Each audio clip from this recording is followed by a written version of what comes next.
Hello everyone. Myself Gurvinder from Matamonda Yosef Public School. Please subscribe and like our YouTube channel. Today we will do social science for class 8 and book from Punjab School Education Board. And the sixth part 3. The name of the chapter is Judiciary and its special jurisdictions. As you know, the government has three main pillars. The one is legislative, executive and judiciary. ये तीन उन्होंने pillar तो बन गए, ये government ने बना दिए, जिसमें से तीनों के अपने अपने काम है। जैसे कि फर्स्ट है लेजिस्लेटिव, इसका काम है कानून को बनाना। दूसरे का क्या काम है, उसको लागू करना। तीसरे का क्या काम है कि न्याय करना। और judiciary has a special significance in the democratic government since it has been a term as the protector of the constitution. judiciary को एक और भी काम है, इसके मतलब कि जो इम्पोर्टेंस है सबसे ज़्यादा ही क्यों है, क्योंकि जो हमारा कॉन्स्टिट्यूशन है, जो हमारा संविधान है, उसको प्रोटेक्ट करके रखने की जो जिम्मेदारी है वो भी जुडिशरी की ही है। The role of the judiciary has become even more critical as it has to mediate the resolve conflicts between the states and the central government. जब सेंट्रल गवर्नमेंट और स्टेट के बीच में आपस में कुछ कन्फ्लिक्ट मीन्स कोई जो झगड़ा हो जाता है, तब इसका जो रोल है उसका इसकी सिचुएशन जुडिशरी सिचुएशन और भी ज़्यादा क्रिटिकल हो जाती है। और and also ensure proper implement of the law, और ये इसकी जिम्मेदारी ऐसे बढ़ जाती है कि उसने और दोनों को कैसे ही मेंटेन करके रखना है। The success of government can be measured by the success of judiciary. Government का सक्सेस का कैसे पता चल रहा है कि जो उसकी जो जुडिशरी है उसके सक्सेस को मेजर किया जाए, तो गवर्नमेंट कितनी सक्सेसफुल है उस कंट्री में उसका पता चल जाता है। India has establish such judicial system. India भी हमारे पास एक जुडिशियल जो सिस्टम है ये एस्टेब्लिश किया गया। The highest court of the justice has been establish in New Delhi and it's called the Supreme Court. जो हमारे देश की हाईएस्ट कोर्ट है वो है हमारी सुप्रीम कोर्ट। कहाँ पर है वो, न्यू दिल्ली में। All the states have their own high court. सभी स्टेट्स के अपनी हाई कोर्ट्स हैं। और डिस्ट्रिक्ट लेवल पे सेशन कोर्ट हैं। SDMs are present at the tehsil level and to ensure justice to the grass root level panchayat and municipal corporation have also be formed. अभी हम step wise चलें तो सबसे पहले हमारे पास सुप्रीम कोर्ट आ जाती है, ठीक है। और इसके बाद स्टेट्स की हाई कोर्ट्स आ जाती है। और इसके बाद जो डिस्ट्रिक्ट आते हैं, डिस्ट्रिक्ट होते हैं और उसमें सेशन कोर्ट और SDM are present at the tehsil level, ठीक है। और उसके बाद जो ग्रास रूट्स हैं, हमारी जो सबसे लोअर लेवल है, जैसे कि पंचायत आ गई, गांव में पंचायत आ गई, शहरों में म्यूनसिपल कॉरपोरेशन आ गई, ये बनाई गई है। ऐसे ही हमारा ये एक ऐसा स्ट्रक्चर बना दिया गया जिसकी वजह से सभी को न्याय मिल जाए। To move a case from a lower court to higher court, कि हम अपने केस को लोअर कोर्ट से हाई कोर्ट कैसे ले जा सकते हैं, उसके संबंध में ये बताएं। Arrangement has been made in the constitutions to provide justice to the citizen. भारतीय संविधान के अनुसार अपने नागरिकों को न्याय दिलवाने की व्यवस्था की गई है।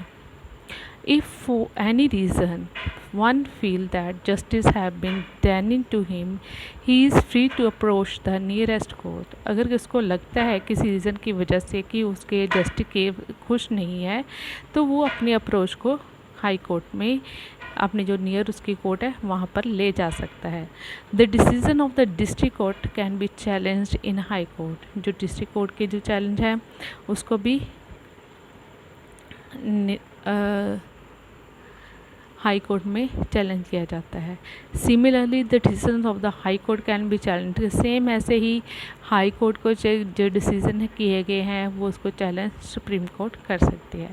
High court of the all states are bound to obey the judgement given by the Supreme Court. जो सुप्रीम कोर्ट ने के जज ने एक बार जो उसकी जजमेंट कर दी, ये हाई कोर्ट के सभी स्टेट्स के जो सभी हाई कोर्ट्स हैं वो उसको ओबे करने के लिए बाउंड हो जाते हैं।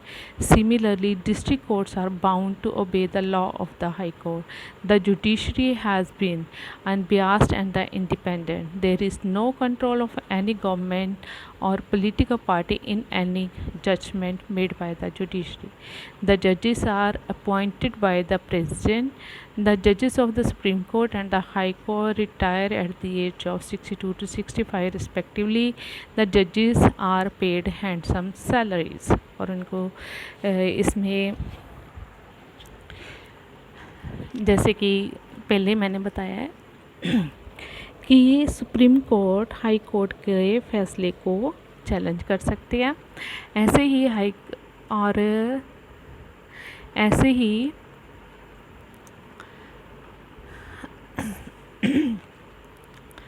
जो डिस्ट्रिक्ट हैं वो सभी की जो बाउंड हो जाते हैं, जैसे उसको कोई भी डिसीज़न मिल जाता है। जैसे कि स्टेप बाय स्टेप हम लोग गए थे, वैसे स्टेप बाय स्टेप वहाँ की जो जजेस हैं उसको वो उनका जो डिसीज़न दे दिया उन्होंने उसको उनको मानना पड़ेगा। ऐसे में ही जो जजेस हैं उनको हमारा जो प्रेसिडेंट है वो अपॉइंट करता है और उसकी जो इनकी रिटायर एज कितनी होती है, 62 से 65 तक की इनकी एज भी, या जैसे कि इनकी रिटायरमेंट एज 62 से 65 तक की होती है। और appellate jurisdictions. The court of our country have been entrusted with numerous powers. One such power is the appellate jurisdiction. हमारा देश है जो न्यायालयों से बहुत सारी इसको शक्तियाँ प्रदान की गई हैं, इनमें से अपील करने का भी जो अधिकार इनको दिया गया है। कॉन्स्टिट्यूशनल अपील फर्स्ट है, इसको संवैधानिक अपील। According to this appeal, if the high court of any state furnish a written statement that the particular case has to be studied the constitution detail, then the same can be challenged in the Supreme Court. अगर किसी राज्य के उच्च न्यायालय द्वारा दीवानगी, फौजदारी या किसी और मुकदमे के संबंध के प्रमाण पत्र जो जारी कर दिया जाए कि मुकदमे के संबंध में संवैधानिक व्याख्या की ज़रूरत है, तो उच्च न्यायालय के निर्णय के विरुद्ध सर्वोच्च जो न्यायालय है उसमें अपील की जा सकती है। यदि उच्च न्यायालय प्रमाण पत्र ना भी जारी करें तो सर्वोच्च जो न्यायालय है स्वयं इसकी स्वीकृति देकर मुकदमे की सुनवाई कर सकता है। Civil appeal, Deewani अपीलें। Any cases judged by the High Court can be challenged in the Supreme Court, but in cases the High Court need to testify that the case has been strong legal ground. In some cases, the Supreme Court can take up appeal without the authorizations of the High Court. किसी भी दीवानी मुकाबले के विरुद्ध भी हम लोग appeal कर सकते हैं। जो उच्च न्यायालय के निर्णय के विरुद्ध सर्वोच्च न्यायालय में अपील की जा सकती है, परंतु उच्च न्यायालय द्वारा जो प्रमाणित किया गया जरूरी है मुकदमे है, साधारण महत्वपूर्ण का कोई कानूनी प्रश्न है, तो जो सर्वोच्च न्यायालय है सुप्रीम कोर्ट है, तो उच्च न्यायालय की स्वीकृति बिना उनसे परमिशन लिए बिना उनकी अपील किसी भी मुकदमे में सुन सकती है। नेक्स्ट है हमारा criminal appealing. In any case of the law court where the accused have been released or accused has been sentenced to death or the case has been directly summoned by the high court from the lower court and the sentence by the accused to the death, or the high court certifies that the case has strong legal ground and the Supreme Court had take up the case. कोई भी ऐसा मुकदमा जिसमें निम्न जो न्यायालय है व्यक्ति को दोषमुक्त किया गया हो और उच्च जो न्यायालय है उसको मृत्युदंड दिया गया हो, उच्च न्यायालय ने निम्न न्यायालय से चल रहे मुकदमे को सीधा अपने पास मंगवा लिया हो या दोषी या उसकी मृत्युदंड दे दिया गया हो, तो उच्च न्यायालय प्रमाणित करे कि अब मुकदमा अपील के योग्य है। तो सर्वोच्च जो न्यायालय है, सुप्रीम कोर्ट है, उनकी अपील सुन सकती है।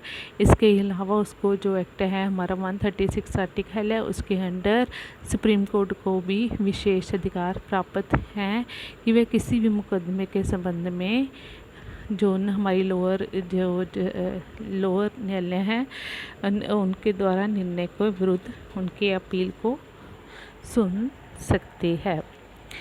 विशेष अदालत कानून स्पेशल कोर्ट एक्ट के अनुसार ये भी व्यवस्था की गई है कि जो विशेष अदालतों के निर्णय के विरुद्ध अपील है वो केवल सर्वोच्च न्यायालय में ही की जा सकती है। ये अपील विशेष अदालतों के द्वारा निर्णय दिए जाने के पश्चात 30 दिन के बीच की जाने वाली आवश्यक है।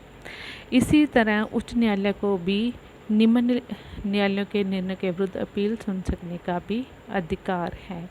इट मीन ये है कि जो हमारी कोर्ट है वो उनके पास किसी भी कोई मुकदमा कुछ ऐसा कोई आ गया हो, वो उनके पास जो आर्टिकल 136 है उसके अंडर वो किसी भी कोर्ट के जो लोअर कोर्ट्स हैं उनको कोर्ट को लेकर चैलेंज कर सकती है। सुप्रीम कोर्ट उनको चैलेंज करके वो उनका जो केस है अपने अंडर ले सकती है। Differences between civil and criminal cases, दोनों में क्या अंतर है? हम लोग इसको 2 कैटेगरीज में डिस्ट्रीब्यूट कर देते हैं। फर्स्ट है सिविल केसेस, सेकंड है क्रिमिनल केसेस। सिविल केसेस, ये सिविल केसेस हैं related to the common people के साथ संबंधित होते हैं। And in this cases the issue related to the fundamental rights, और इसमें जो नागरिक के मौलिक अधिकार हैं, मैरिजेस हैं, divorce, rape, property, land disputes extra, इसके साथ कवर करते हैं। These are the cases related to the personal life and the personal relationship. Civil cases में वो केसेस आते हैं जो मनुष्य की लाइफ के फंडामेंटल राइट्स के, उनकी marriage, divorce, rape, property, land के झगड़ों के बारे में होते हैं। ये उनकी मनुष्य की पर्सनल लाइफ और के रिलेशनशिप के बारे में होते हैं। नेक्स्ट है हमारा क्रिमिनल केसेस कौन से होते हैं? these cases are related to the fight, disputes and the criminal activities. कोई भी मारपीट हो गई, लड़ाई झगड़ा हो गया, जो गाली गलौच हो गई, फिज़िकल इंजरी हो गई, damage to any part of the body, कहीं पे शरीर के ऊपर चोट लग गई, ये हमारे कौन से ये सब केसेस क्रिमिनल केसेस के अंडर आते हैं। If somebody forcefully acquired land, कोई हमारे कोई ऐसा होता है कि ज़मीन पर अनुचित अधिकार जमा लेता है, ठीक है, फोर्सफुली, मतलब कि वो ज़बरदस्ती से वो कह लेता है कि नहीं ये मेरी ज़मीन है, then it is a civil case, ये तो सिविल केस है। But if this is occasionally lead to the fight and the physical injuries then it become a criminal cases.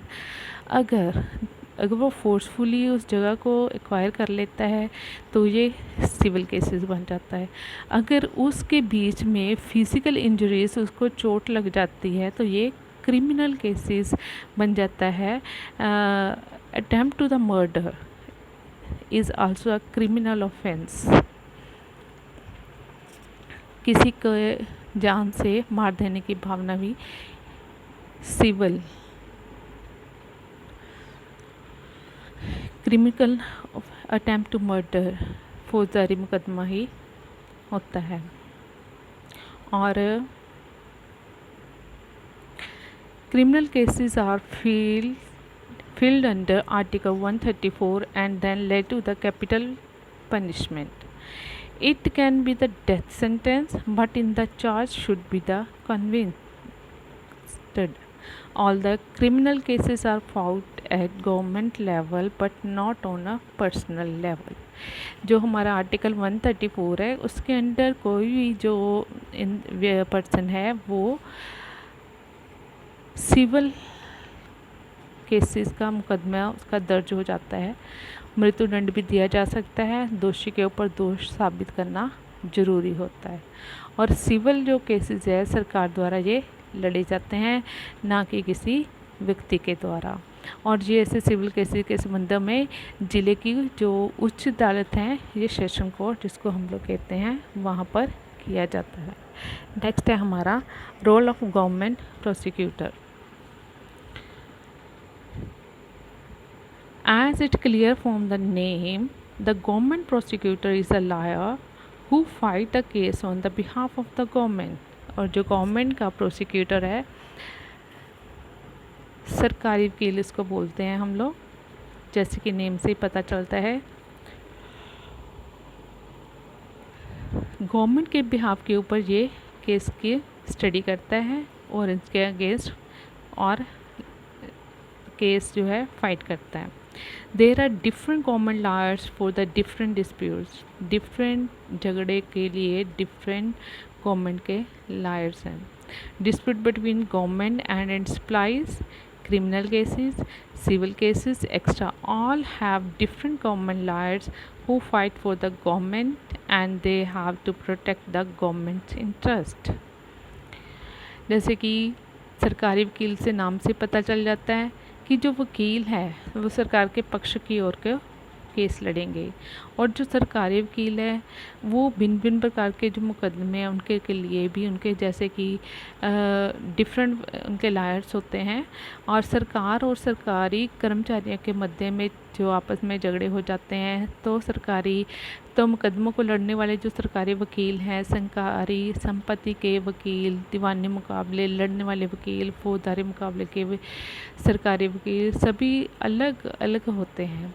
और इन सभी मुकदमों में इन सरकारी वकीलों ने सरकार के पक्ष की ओर से लड़ना होता है। प्रत्येक मुकदमे में सरकार बचाव करना होता है। Public interest litigation. In our country, we have to provision of the filing cases of public interest. In this case, any person can put forward a case involving the public interest in front of the court. हमारे देश में क्या है कि ये भी एक provision है कि कोई भी जो पब्लिक इंटरेस्ट पर जो जनहित के मुकदमेबाजी के अनुसार जनता के हितों के उद्देश्य को मानकर भी हम उस मुकदमे के साथ कोई भी संबंध नहीं है, न्यायालय में मुकदमा दर्ज करवा सकता है तथा न्यायालयों द्वारा उस मुकदमे की सुनवाई भी नियमित मुकदमों केसेस की तरह की जाती है।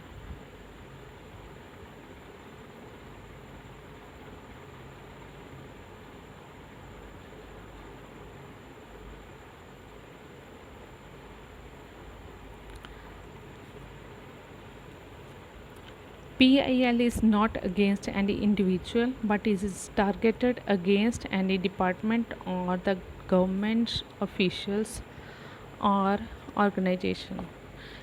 No issues of a personal interest can be filed through PIL. These cases are prosecuted by the government lawyer.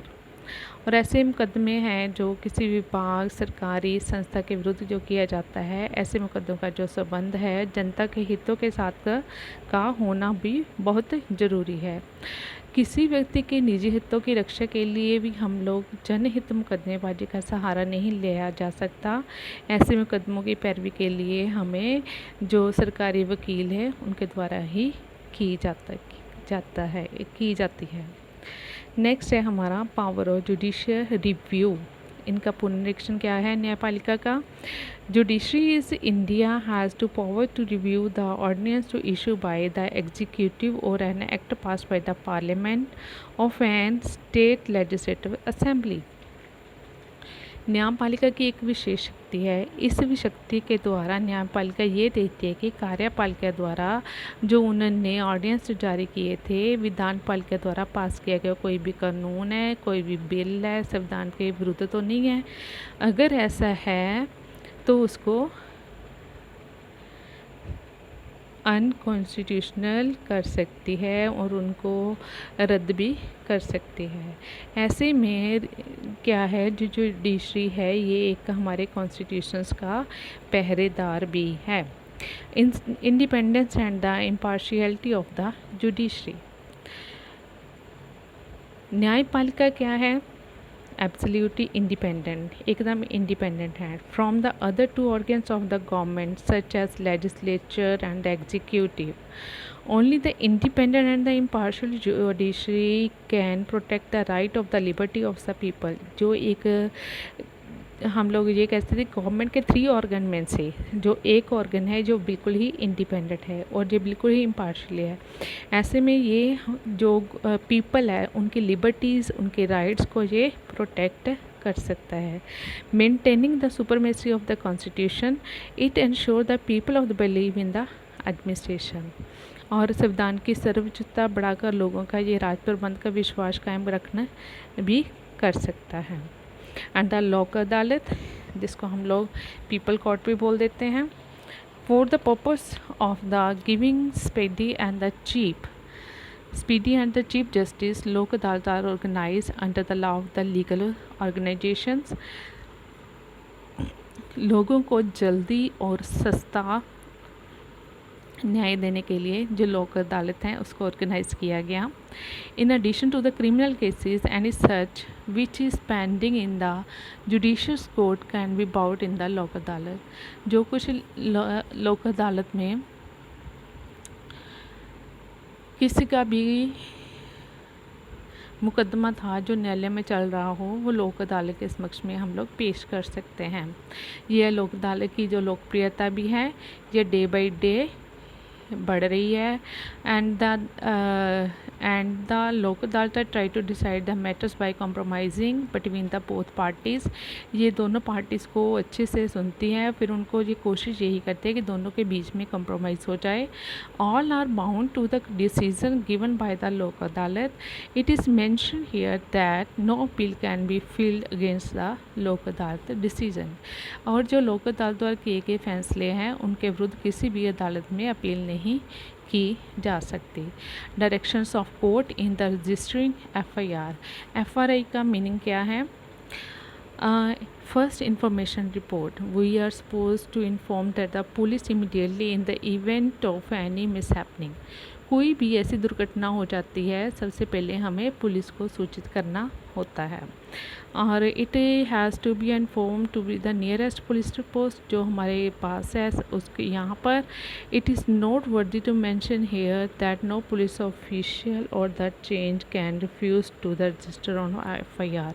और कोई भी ऐसा पुलिस का ऑफिशियल में कोई भी ऐसा काम नहीं हो सकता जो कि हमारी FRI को ना दर्ज कर सके. दुर्घटना कोई भी ऐसी कोई जैसे कोई शिकायत है, हम लोग पुलिस के अंदर में चले जाते हैं, वहाँ पर हम लोग उनको बोलते हैं कि हमारी FRI दर्ज कर दो.